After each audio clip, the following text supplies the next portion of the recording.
ფედერალიზაციის მომხრეებსა და პროუკრაინელ მოსახლეობას შორის დაპირისპირება იზრდება. სეპარატისტებმა კონფლიქტის ზონაში კიდევ რამდენიმე სტრატეგიული შენობა დაიკავეს.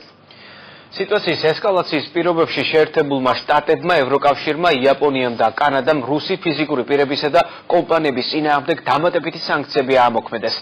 საპასუხო ზომებით იმუქრება ოფიციალური მოსკოვი. უკრაინის აღმოსავლეთ რეგიონებში სეპარატისტები რეფერენდუმისთვის ემზადებიან. რადიკალები დონეცკის სახალხო რესპუბლიკის სტატუსის გარკვევისთვის ბიულეტენებს ამზადებენ. პრორუსმა მებრძოლებმა ლუგანსკის სამხარეო ადმინისტრაციისა და უშიშროების სამსახურის შენობები შტურმით აიღეს. ნიღბიანებმა პერვომაისკში ქალაქის საბჭოს შენობა დაიკავეს. უკრაინის საზღვრები და რუსული ჯარების გაყვანის ფაქტს არ ადასტურებენ უკრაინის სახელმწიფო სასაზღვრო სამსახურსა და ნატოში. მანამდე რუსეთის თავდაცვის მინისტრმა არმიის მუდმივი დისლოკაციის ადგილზე დაბრუნების შესახებ განაცხადა.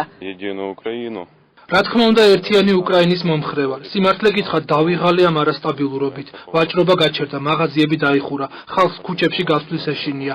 მინდა მშვიდობა აღდგეს, მაგრამ არა რუსეთთან მიერთებით. ეს ნამდვილად არ იქნება უკეთესი მომავლის გარანტი. სლავიანსკში მძევლების აყვანის ფონზე გერმანიამ სპეცრაზმის საბრძოლო მზადყოფნაში მოიყვანა. ოფიციალური ბერლინი გატაცებულების გასათავისუფლებლად სპეცოპერაციის ჩატარების ვერსიას განიხილავს. პრორუს ამბოხებულებთან ამ დრომდე ტყვეობაში რჩებიან ეუთოს დამკვირვებლები, მათ შორის 4 გერმანიის მოქალაქეა. კიევს ოფიციალური ვიზიტით ეწვია ეუთოს გენერალური მდივანი. ევროკომისიამ კი უკრაინას დამატებითი დახმარების სახით 365 მილიონი ევრო გამოუყო. ვაშინგტონი მზადაა რუსეთის ენერგეტიკის, ფინანსურ და თავდაცვის სექტორებზე დამატებითი სანქციები დააწესოს. გადაწყვეტილებამდე რამდენიმე ნაბიჯი გვაშორებს. თუ მოსკოვი იგივე პოზიციიდან მოქმედებას გააგრძელებს, ზომებს დაუყოვნებლივ მიმართავთ.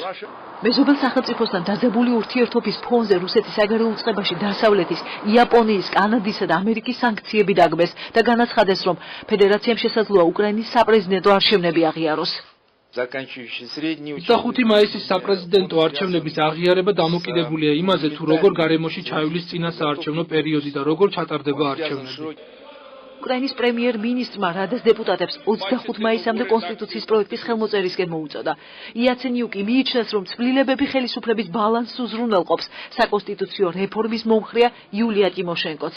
საკონსტიტუციო რეფორმის შედეგად რეგიონებისთვის უფლებამოსილების გაზრდას მოვახდენთ, რაც ქვეყნის ტერიტორიულ მთლიანობას, ერთიანობასა და წესრიგს ხელს არ შეუშვებს.